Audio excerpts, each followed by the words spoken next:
रुई येथील अत्यंत मनमिळाऊ स्वभाव असणारे राजेश कोरकाणी यांची भर दिवसा निर्गुण हत्या करण्यात आली होती। या निर्गुण हत्येमुळे ग्रामस्थांमध्ये अत्यंत दुःख व संतापाची भावना दिसून येत आहे। स्थानिक ग्रामस्थांनी कॅन्डल मार्चद्वारे हत्येच्या घटनेचा अभूतपूर्व निषेध नोंदवला आहे। आरोपीला कठोर शिक्षा व्हावी यासाठी ग्रामस्थांनी वज्रमुठ लढा उभारला आहे।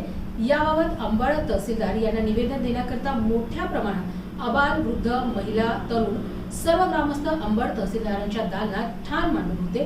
पीडित कुटुंबियांना आवश्यक सुरक्षा देण्यात यावी, राजेश कोरकाणे यांच्या आईवडिलांना संजय गांधी निराधार योजनेत सहभागी करण्यात यावे, आरोपींना कठोर शिक्षा झालीच पाहिजे या प्रमुख मागण्या ग्रामस्थांच्या स्वाक्षरीशी करण्यात आल्या आहेत। आणि तो आमचा लाडका एक भाऊ, त्याच भावाला या नराधमाने त्याची काहीही चुकी नसताना 14 तारखेला त्याची एवढी निर्गुण हत्या केली की त्याचं शरीर बघण्यासारखं सुद्धा ठेवलं नव्हतं। आम्हाला तर ते दिसलं तर नाहीच, पण पूर्ण गावकऱ्यांनाही बघितलं।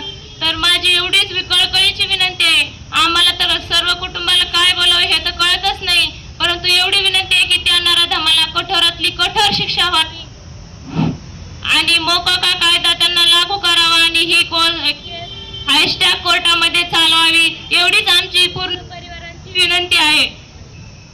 एक गोष्ट